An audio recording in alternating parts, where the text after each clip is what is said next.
Hey everyone, welcome back to So Arizona. I thought that it would be fun to do a quick impromptu garden tour with you just to show you what the garden looks like in mid-April. I finally got all of the frost cloth and the shade cloth and the burlap off of my beds, and apart from a couple of seedlings that I'm hardening off, that is all put away and back in the shed. And I've got all of my things planted minus 4 last jalapeno peppers that I decided to start a little bit later, but I think those will have plenty of time. So all in all, the garden is ready for summertime. Everything is planted, the flowers are blooming, the birds have arrived back from where they overwintered, and all of the insects and the bees and the butterflies are coming out, and it is such a beautiful time in the garden. Now that the work is finished, the compost is spread, the plants are planted, I have been enjoying morning walks and evening walks and just being able to spend time out in the garden observing and enjoying the space, and that is always such a great time of year. So I think I'll have a little bit of a reprieve where I can do this until monsoon season, but then I will just plant a few little things and I can enjoy the garden all the way through the fall. So I will be harvesting and I will just be having so much fun out here. I think my favorite place in all of the world is the garden. I've traveled to a lot of different places, and although that is fun and I know that it has been a really valuable opportunity to do, the garden is my favorite place to be. So let's go take a look and see what's going on. First of all, this garlic bed is coming right along. I've actually got a video coming out next week. You can look for that next Sunday about when you know it's time to harvest your garlic. And a little hint, mine is getting close, but it's not ready yet. But in the meantime, just look at all of these flowers. All of this is called Orlea, and it's a really, really nice pollinator flower. All of the little tiny pollinators really enjoy this flower because of all of these tiny, tiny little blooms here. I have to say, I have been enjoying this bed so much. This is the second time I've grown Orlea out here, and it is by far my new favorite flower. And then all of that lovely calendula that was growing out here and blooming, it has all gone to seed. So I've got a lot of seed that I could collect if I choose to. And I have been collecting some from some of my favorite colors. So I marked the plants and I made sure to come back and collect the seed from those. I want to start out with my fruit trees because they are all looking so good, and although I'm a little bit too lazy to run out in front and show you the mulberry tree, it is loaded with lots of fruits. So I have 2 dwarf mulberry trees now, and the fruits on these are really small. I was pretty jealous of some of my friends on Instagram who are posting pictures of their Shangri-La mulberries, and those things have fruits that are just giant. They're like 2 or 3 inches long. But mine are more like maybe blueberry size, and I mean like a small blueberry. So I'm really flirting with the idea of getting a Shangri-La or some other kind of mulberry that I could put out there with those so that I could have some bigger fruits too. Do I need another tree, a fruit tree? No, I don't, but it is always so tempting. The apple trees are doing really well. They have got a lot of fruit on them this year, and I am happy to say that I beat the squirrel to those fruits this year. So the squirrel got none, and hopefully I will get all of them this year. And they're looking really good. They're starting to size up, but they probably won't be ready for 2-3 more months yet. And then my fig tree. So I am standing next to my favorite fig tree, and this is a Quito Bequito fig tree. I got this original tree from the Mission Garden, and I love this variety because the history of it is really interesting. So it was found near Ajo in Organ Pipe National Monument, and it was part of what was an old ranch. And I think they found a pomegranate tree there and then this fig tree, and they called it the Quito Bequito. I love this fig tree because it has got such great flavor. The fruits are really small, probably about the size of maybe a prune. So they're not like those huge figs that you see sometimes, but they taste like candy, really. They are super sweet, they're green, and they kind of are a little bit pink on the inside. Very prolific, produces a lot of fruit, and it produces a little bit of a crop in the summer and then another one in late fall. I love this this tree mainly because it is one of the only fig tree varieties that the gopher that seems to hang out in the back of my garden leaves alone. So I have this one, and then I took cuttings and I have 2 more in the ground right now, and the gopher has not touched them. And this one is taller than me. It's probably about 7 feet tall now, and so it's doing really, really well, and all the cuttings are doing well too. So I've got one other fig tree, and this is the Oro Blanco, and that one is really good too. It's a green fig. It's a little bit bigger than the Quito Biquito fruit, and it doesn't have as much of a pink center. It's a little more of like a rusty color, and it's also really good. And so far the gopher has left it alone too. I've actually thought about doing maybe like a grafting experiment where I take a Quito Biquito cutting and then I graft a different kind of fig onto it, because for whatever reason that gopher doesn't seem to bother the roots of this. And so I thought if I used the Quito Biquito as a rootstock and then I put a different one on top, maybe I could actually get some different varieties of figs that I could have rather than feeding them to the gopher. But we'll see, that's a project for another day. The goal is right along my back wall of my garden to have just an entire row of figs, and that is for privacy as well as just to utilize the space, but also because we have a lot of traffic noise. I-19 goes back there and it gets pretty loud sometimes. I'm sure you can hear it in some of my videos. So I thought that if I had some nice big bushy trees like this one, that it would help dampen the noise, at least in the warm season. So we'll see about that. I do, of course, have more Quito Biquito fig cuttings in the house rooting right now, as well as some phenomenal figs, which are great for a container. But let's move on from the figs. If I had to choose just one fruit tree in the garden that was my favorite, I think it would be these pomegranate trees. I love the combination of the coral orangish red blooms and these beautiful bright green leaves. I just think they're so pretty, especially against the blue sky. So I've got 6 pomegranate trees. People ask me all the time about the varieties. I have 1 Wonderful and 2 Eversweet, or the other way around. I actually lost the tags for these. And then I also have a Josefina, and I've got this really big one here. This is the Sonoran White, and that is a really nice pomegranate too. And then I am sorry to say, but I actually don't know what this other one is. I'm gonna have to crawl underneath this tree and see if I can find the tag for it. When we moved here and I planted the trees, I should have installed a much sturdier tag. So it's under there, but I gotta find it. And when you have a big garden like I do, it's easy to lose track of things, I'll tell you. I've also got my apricot for the 2nd year in a row. It came through the winter really well and it's doing great. It bloomed, but I don't know that it's going to set any fruit this year. And that is true of the nectarine that I have, as well as the donut peach that I have. All 3 of those were new that I planted last year. So this is going to be the 2nd summer for them. And I'll be really surprised if they set fruit because they're still pretty small trees.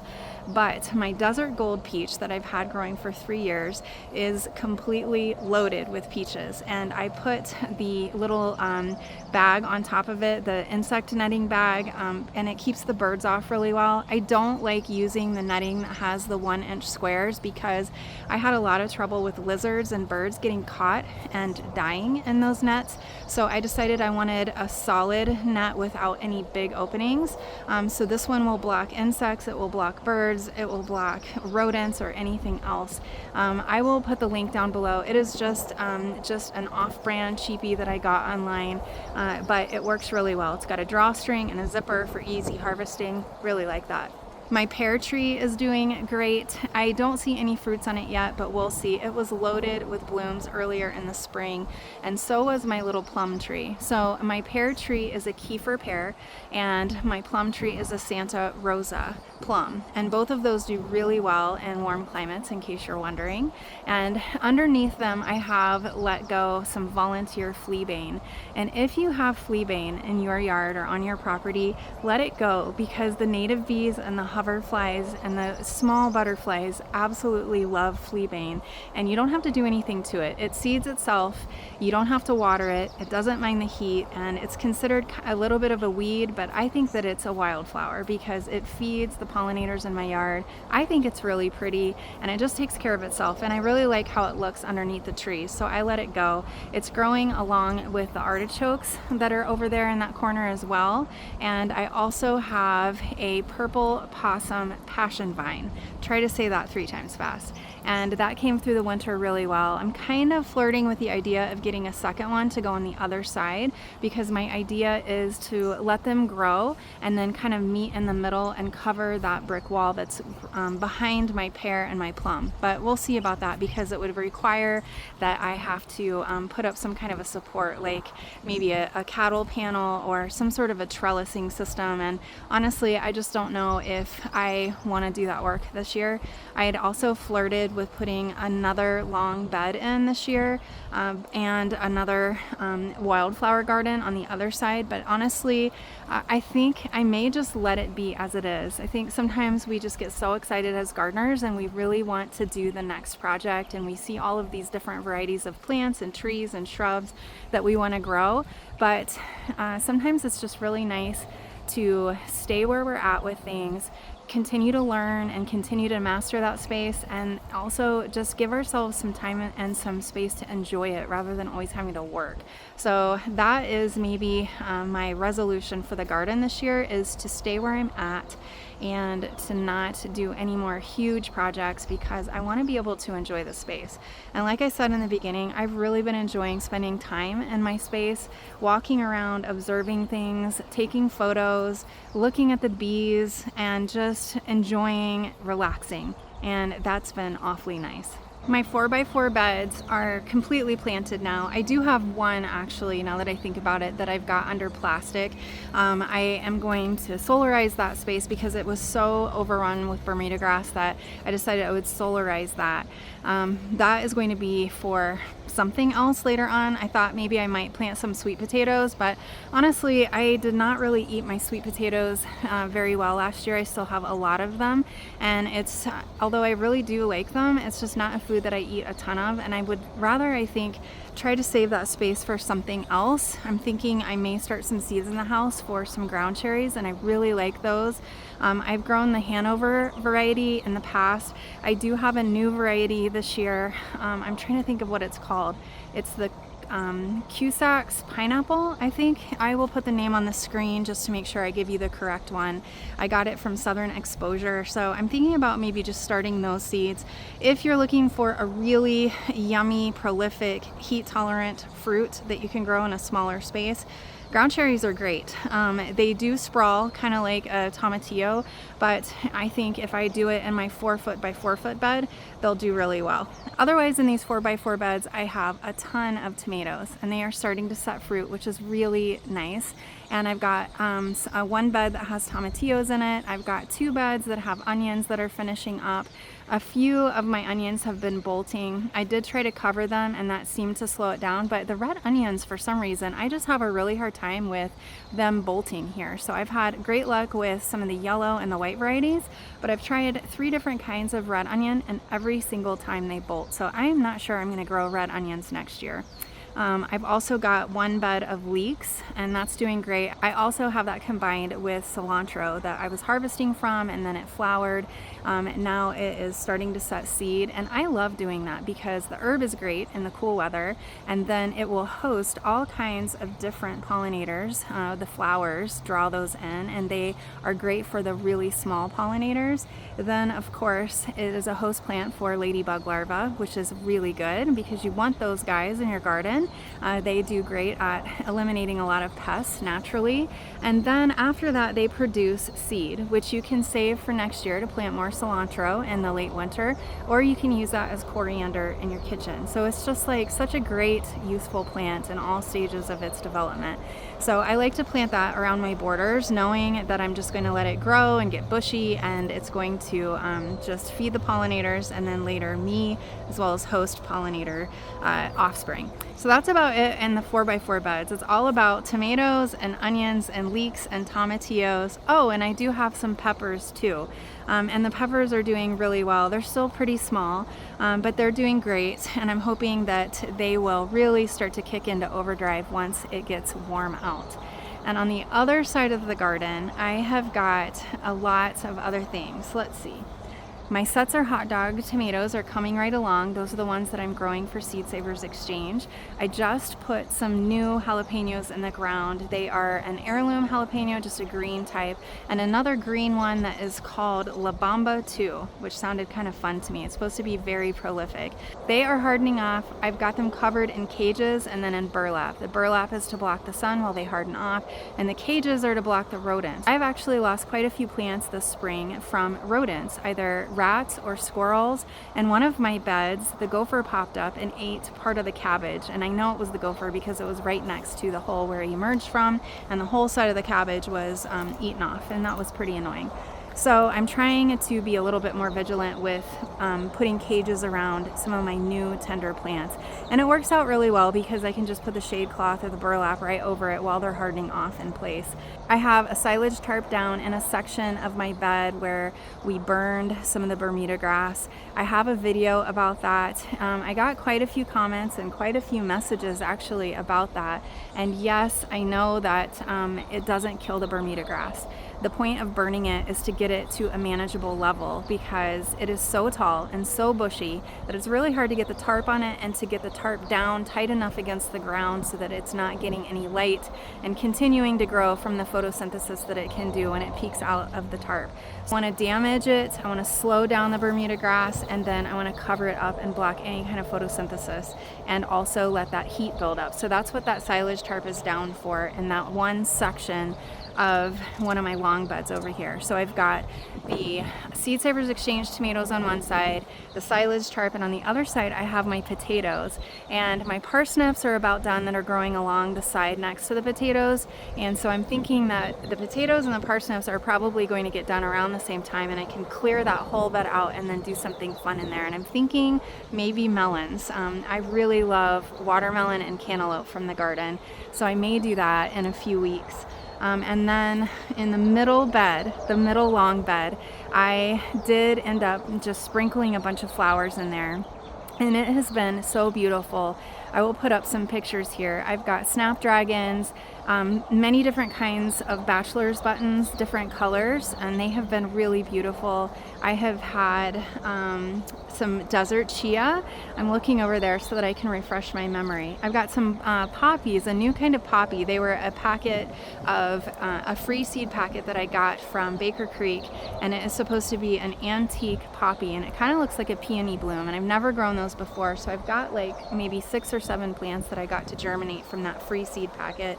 And I have the Linaria, which is always really an early flower, which has been super nice.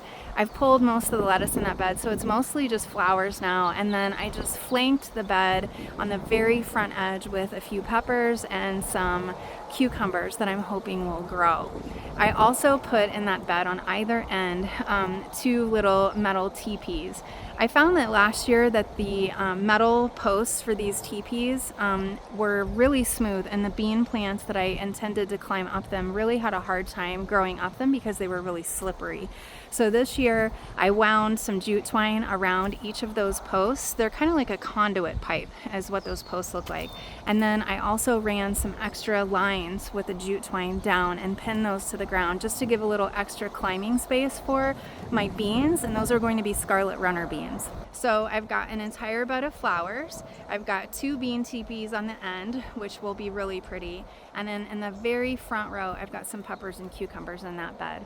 And then on the very last bed, I kept it pretty calm. I planted some cowpeas that will climb up the cattle panel. And then in the front, I've got some okra, and I have some watermelon back there. And on this end, it's kind of funny. I had some tomatoes that actually overwintered in my yard, and it gets below freezing for several days out of the winter time, so I was really surprised to see them coming back. So those are there. I think most of them are the Punta Banda, but we will see. The little bamboo plant markers that I used last year. I had shared in another video that they pretty much disintegrated so quickly that they didn't even make it through the summer, so I would not recommend that. So I'm trying some different ones this year. But all in all the garden is doing so well. I've got a volunteer Palmer's penstemon that came from somewhere, and it is a giant plant. It's probably about 4 feet across on all sides, and in the center is growing another little Quito Biquito fig. And so I just let it go because I figured that the fig will grow up and grow taller, and this penstemon has come back 2 years in a row after overwintering, and it's really, really pretty. It's just a giant plant, and I wouldn't have put it there had I chosen to, but you know, a volunteer plant is great because it is usually a really healthy plant, and it's a native plant, and so I am happy with it, and so are the pollinators. I've also got some grapes that are blooming. So with grapes, if you have ever seen a grapevine in the spring, you may look at it and think, oh, they're little tiny baby clusters of grapes in the very beginning, but those are actually the flower buds, not the grape. Once the flower blooms, then you will look at it and you will see that that is definitely a flower. And then after that point, either by wind or by insects, the flowers will be pollinated, and hopefully you will get clusters of grapes. So that's where my grapevine is. It's in various stages of that. So I think that I'm going to be spraying that with some BT because I have seen some caterpillars, not on the grapes yet, but on some of my sunflowers. So I want to make sure that I protect them from the skeletonizer caterpillars. That's generally what happens to your grapes. I've also got a lot of blooms on my desert willow trees, and those are looking really pretty. If y'all didn't know, these blooms are edible, and although I really don't think they have a lot of flavor, they add a lot of really beautiful color to different things. I like to decorate my food with edible flowers, and who would not want to eat a salad or a little cake or something that had a bloom like that on it? Just gorgeous. I've been harvesting so many flowers, y'all. I've been harvesting bachelor's buttons and chamomile and nasturtiums and calendula. What else have I been harvesting? Oh, some yarrow. I've got some yarrow blooming, so I've been dehydrating those and saving them for various purposes. I will talk more about that later in another video, but a lot of those are edible, or you can use them for skincare and things like that. So that's what I'm doing with those. And then my patio garden, where I have all of my stock tanks, is just turned into a very peaceful place to be. So I have had coffee out there quite a few mornings. Sometimes we go out there and we have our lunch on our lunch breaks, and we've got our fountain out there, so it's just been really, really pretty. And I tried to keep as much as I could small. So I've got those volunteer multi-headed sunflowers, and those are almost finished.